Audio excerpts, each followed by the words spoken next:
opet ću vjerovati, iako se svaki put sama oda. A moje srce, koje joj je uvijek bilo utočište, ostane ranjeno od novoga sloma. Uvijek sam bio tu za nju,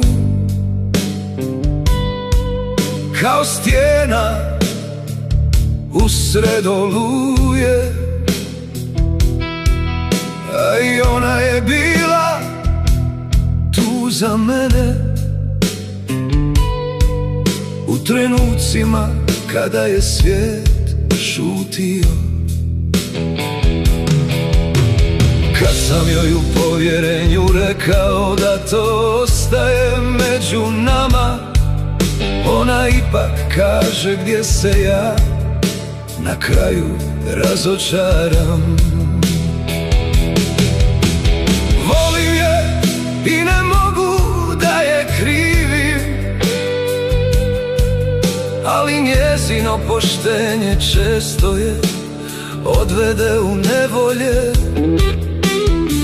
jer svima daje svoje dobro srce, a ne vide svi njezinu dobrotu. Ne znaju svi čuvati ono što je iskreno, i svaki put kažem sebi da će biti drugačije,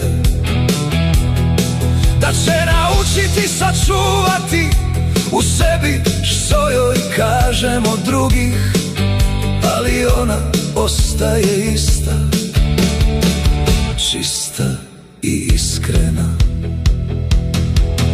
Čak i kada me to boli, ne ljutim se, samo se razočaram,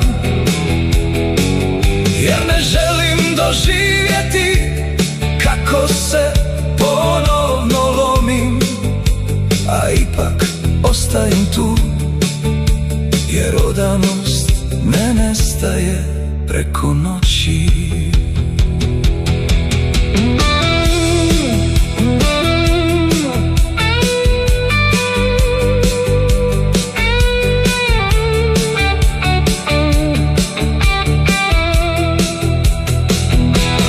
Vjerujem joj,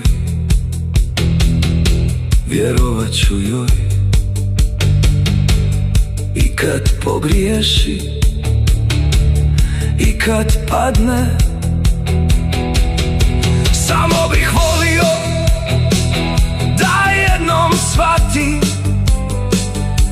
da njezino srce vrijedi više od tuđih očekivanja, jer neki ljudi ne trebaju biti spašeni od svijeta, nego naučiti zaštititi sebe od njega.